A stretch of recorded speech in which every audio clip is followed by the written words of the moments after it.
नमस्कार मंडळी. आज आपण शेवग्याच्या झाडावर येणारा जो डिंक आहे तो त्याचे फायदे आणि तो कशा प्रकारे काढायचा ते बघणार आहे.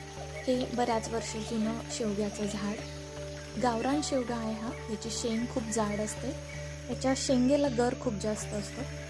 आणि शेवग्याच्या झाडावर आलेला डिंक काढायचा असेल तर जिथून फांदी उगवलेली असते, खोड आणि फांदीचा जो जॉईंट असतो तिथला डिंक कधीही चांगला.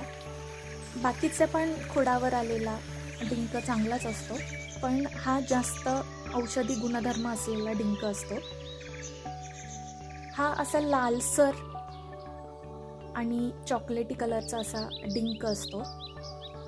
ही बाकीची जी पांढरी बाजू दिसतीये तो डिंक काढलेला आहे. हा असा डिंक काढायचा, याला स्वच्छ धुवायचा आणि रात्रभर पिण्याच्या पाण्यामध्ये भिजवून ठेवायचा किंवा एक 5-6 तास भिजवून ठेवायचा. म्हणजे त्याचं जेलीसारखं टेक्स्चर होतं, असं घट्ट असं टेक्स्चर होतं. आणि ते सकाळी उपाशीपोटी ते पाणी प्यायचं. तुम्ही हे दुधातूनही घेऊ शकता, पण दूध जास्त गरम नको, किंवा असंच पाण्यासोबतही घेऊ शकता. जे जेली टेक्स्चर असलेलं पाणी आहे ते तसंच सकाळी उपाशीपोटी पिलं तर याचा खूप जास्त चांगला फायदा होतो. सांधेदुखी होत नाही. हाडांमध्ये कुठे फ्रॅक्चर असेल तर ती झीज पूर्ण भरून येते, हाडांची झीज भरून येते.